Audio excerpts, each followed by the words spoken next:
Welcome to It's a Crime. I'm Linda, and today we're going to be doing a crime case catch-up on several cases that I've been covering. Usually I do this format in a live stream, but today I thought I would do it in a video. But before I get started, if you'd like to be part of the It's a Crime community, please click that subscribe button below, hit that notification to all. Also, please like this video and share it out where you can. Now, let's get into it. So today I'm going to cover the Canadian manhunt of Martin Carpentier, Specialist Vanessa Guillen, an update on our little buddy Gannon Stout, and a little bit about the evil stepmother Letecia. I'm going to cover Suzanne Morphew, a little update on Lori Vallow-Daybell, the 3 suspects in the murders in Frostproof, Florida, and also an update on Shyla Thomas. First, Martin Carpentier. Earlier this month, I covered the case of Martin Carpentier in Canada. There was a manhunt after his vehicle was involved in a car crash on July 8th in a place called Saint Apollinaire in Quebec. When authorities got on scene, he and his 2 girls, Nora, who's 11, and Romy, who's 6, were not in the vehicle and nowhere to be found. Although authorities did find Martin's phone, one of his sandals, and a melting ice cream. He had gone out for ice cream just earlier that evening with his 2 girls. Now, they did find the girls 3 days later in the woods, but Martin was nowhere to be found, and the girls were found deceased. Now, on Monday, July 20th, there was a funeral held in the girls' town of Lévis, Quebec. Only 50 people were allowed to attend the service, and everyone wore a mask. Now, their mother, Amélie Lemieux, spoke and said, "Be my stars in the night who will guide me through this immeasurable pain. My 2 beautiful princesses of love, I wanted and waited for you so much. From your first breath, I loved you unconditionally. You are my whole life, my reason for existing. I love you like crazy. I love you to infinity." She also said, "Thank you for choosing me to be your mother." Now, after the service, they released 2 doves in the sky. Then, a few hours after the funeral service, they actually found Martin Carpentier, and they found him deceased. The chief inspector said about this whole thing that it wasn't something premeditated. This accident was a tipping point. It's from there that the abnormal behavior begins. Now, they said that after the accident that Martin and the girls stopped at a trailer nearly 2 kilometers in those woods, which is about 1.2 miles. And he broke into this trailer. Nora and Romy's bodies were found a few hundred meters away, close to one another. Now, the authorities said that Martin killed the girls with a blunt object and then committed suicide. They said that both Romy and Nora were already deceased that next morning, which was on Thursday the 9th. The next day after the accident. Now, they also believe that the girls may have been injured from that car accident, and so by the time they put out the Amber Alert, which was that next day, that the girls were already gone. Now, Martin was found 3 kilometers away from where the girls were found, or 1.8 miles. They found him near a house they had visited twice before during the search. It was stated that it appeared that he stole a ladder from this property where he was found, which the owner did not notice. And it was also noted that this owner had phoned in and said he smelled something coming from the property. He said usually there are a lot of dead animals in the area, but that's what it was reported. Now, families have described Martin as a good father who had an amicable relationship with the girl's mother. They had been split for 4 years. Now, I did have someone reach out to me that knows Martin, and he said that he didn't see any sort of anything from Martin that would indicate that this would happen. So it's interesting that the authorities are also saying this was the tipping point. After that, it went downhill from there. Let's have a chit chat below and talk about this. It is a very bizarre case. Next, Vanessa Guillen.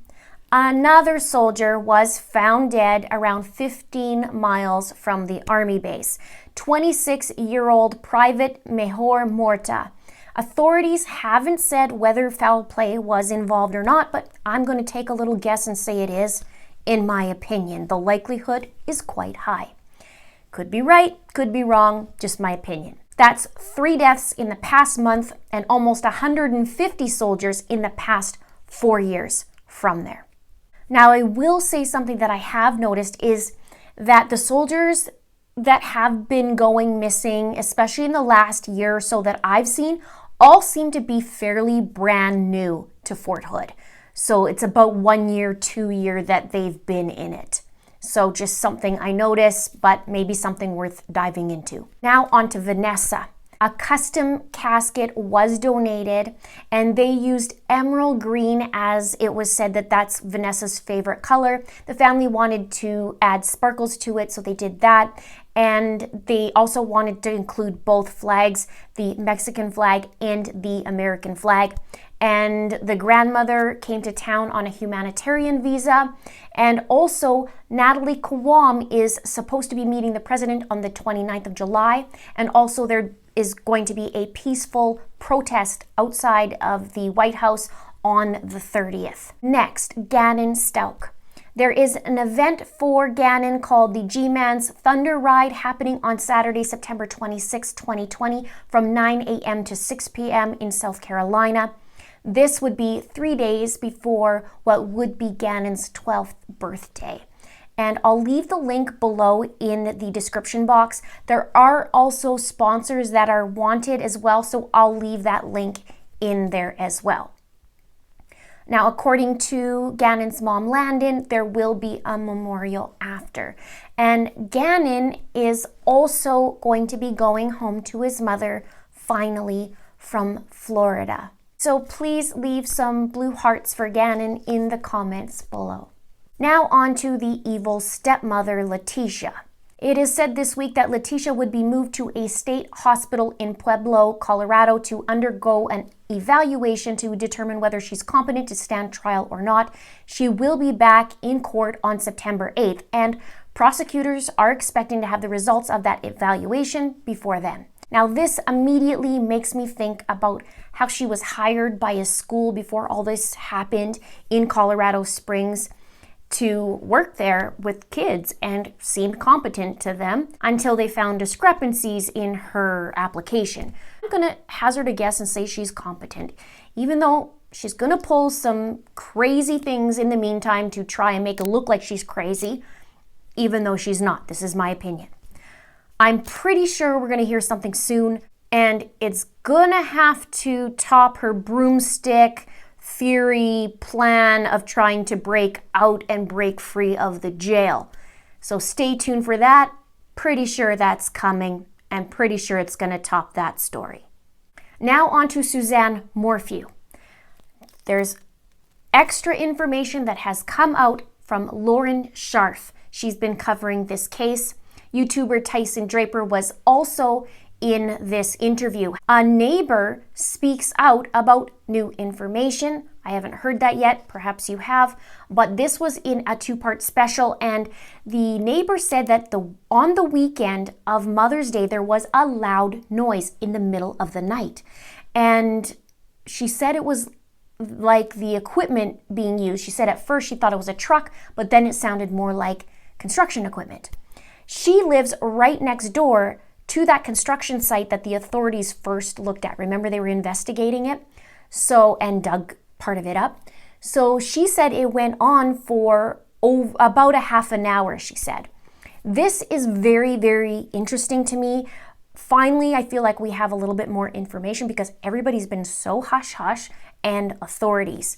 And I really would love to know what your thoughts are about this, because that to me makes the wheels turn, and it maybe solidifies or maybe makes me lean even more towards my original opinion. If you haven't seen that video, I'll put it right there. Next, Lori Vallow Daybell. There's a hearing this Monday. District Attorney Rob Wood filed a motion asking the court not to televise the court proceedings. He said he's concerned that there may not be a fair trial. That's this Monday at 2:30 p.m. Oh, and in case you haven't noticed, the world's not ended. However, I will say there was a tornado warning here yesterday, which is very rare for us to have, and I was cursing Lori. Maybe I should be cursing Zulema. Anyway. Next, Shyla Thomas. Remember Shyla? She was the mom who went missing from Butte, Montana. Well, she was found safe.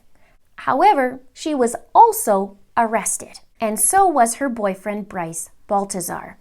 They were arrested in Texas at a motel after a police officer noticed a stolen Lexus G35 with a stolen Arizona license plate. After running a check on the car, they found out that it was a stolen vehicle from California. And the officer questioned Shyla and Bryce as they were walking to their vehicle. Now, Shyla was arrested on felony charges of unauthorized use of a car and fraud. Bryce was taken in on a felony warrant for violating the conditions of his release. He was in trouble with the law beforehand. So they were booked into the Arlington jail around 10 a.m. and Bryce was later transferred to a correction center in Fort Worth, Texas.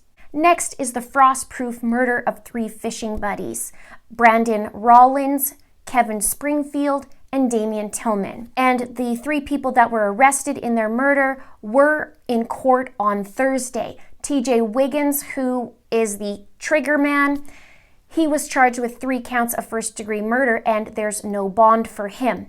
TJ's brother, Robert Wiggins, whose real name is William, was given a $46,000 bond, and Mary Whitmore, TJ's girlfriend, was given a $45,000 bond. Both were charged with accessory and evidence tampering. Now, Brandon's girlfriend, Jessica, was interviewed, and she said, hopefully no bond agency will be stupid enough to take that bond. And Brandon's mom was interviewed and said, the death penalty is definitely our #1 priority. She said that TJ was always in trouble growing up. And Brandon's dad talked about Brandon calling him that night, and he said he could have called anyone, 911, anyone, but he called me, and he was very emotional after that, understandably. Now, I'll leave the links to all these cases in the description box below, and let's have a chit-chat about that. Stay tuned for new cases coming and collaborations and interviews. Please like, please share, and don't forget to subscribe if you haven't done so already. Thank you so much for watching. See you soon.